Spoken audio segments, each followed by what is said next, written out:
Hello friends, आज आपके लेकर आए हैं मोटिवेशनल स्टोरी। किसी महान व्यक्ति का कहना है, बड़ा सोचो, जल्दी सोचो और आगे की सोचो, क्योंकि विचारों पर किसी का भी एक अधिकार नहीं होता है। ऐसा कहना है धीरूभाई अंबानी का, जिन्होंने एक साधारण परिवार में दुनिया के एक सबसे अमीर इंसान में से संघर्ष वाला रास्ता तय किया। बहुत कम लोग जानते होंगे धीरूभाई का वास्तविक नाम धीरज लाल गोवर्धन अंबानी है। धीरूभाई का जन्म 28 दिसंबर 1932 गुजरात के चोरवाड़ गांव में हुआ था।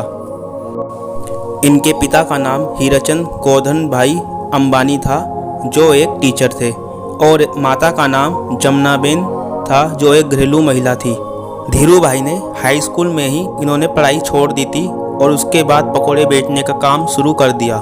फ्रेंड्स, धीरूभाई का मानना था पैसों का पढ़ाई से कोई संबंध नहीं होता है, क्योंकि यह जरूरी नहीं कि दुनिया में एक पढ़ा लिखा इंसान ही पैसे कमा सकता है। कुछ सालों तक घूम घूम के पकोड़े बेचने के बाद सन 1948 में 16 साल की उम्र में वे अपने भाई रमणीक लाल की सहायता से एक दोस्त के साथ यमन चले गए और वे वहां पेट्रोल पंप पर नौकरी करने लगे।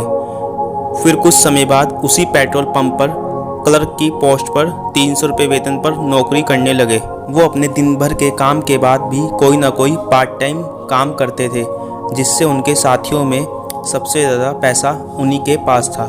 लेकिन उनके दिमाग में कहीं ना कहीं यह रहता था कि उन्हें अमीर बनना है तो उन्हें खुद का कारोबार करना होगा और बिजनेस के लिए पैसे भी चाहिए होंगे। उन्होंने बहुत जगह काम किया, परंतु कहीं भी उन्होंने अपने काम में कमी नहीं की और पूरी मेहनत और लगन से क्लर्क की नौकरी भी की।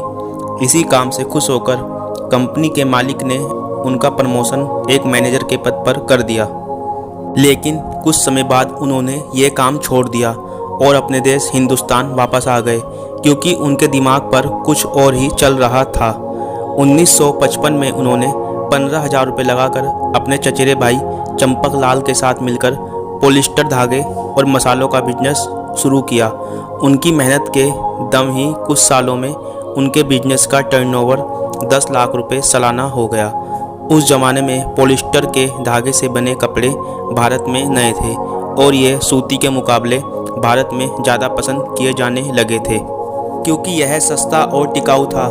यह पुराना होने के बाद भी चमक के कारण नया लगता था और लोगों के द्वारा ज़्यादा खरीद द्वारा उनका मुनाफा बहुत ज़्यादा बढ़ गया। कुछ समय बाद धीरूभाई अंबानी और उनके चचेरे भाई चंपक लाल के बीच हुआ कारोबार अलग हो गया, क्योंकि दोनों के स्वभाव और व्यापार करने के तरीके बहुत अलग थे।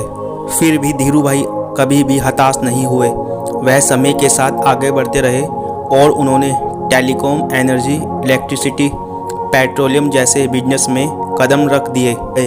आप उनकी सफलता का अनुमान इसी बात से लगा सकते हैं कि धीरूभाई की कंपनी में आज कई लाख लोग काम करते हैं और भारत में उनकी कंपनियां आज शीर्ष पर हैं। फ्रेंड्स, अगर समय के साथ आपने अपने आप को ढाल लिया तो कुछ भी असंभव नहीं होता है। 6 जुलाई 2002 को धीरूभाई अंबानी ने दुनिया से अलविदा कह दिया, लेकिन उनके स्वभाव और ईमानदारी से वह लोगों के दिलों में आज भी जिंदा हैं। धीरूभाई का कहना है, जो सपने देखने की हिम्मत करते हैं वो पूरी दुनिया को जीत सकते हैं। अगर आपको वीडियो अच्छी लगी हो तो वीडियो को अभी लाइक कीजिए, चैनल को सब्सक्राइब कीजिए। मिलते हैं नेक्स्ट वीडियो में, तब तक के लिए बाय।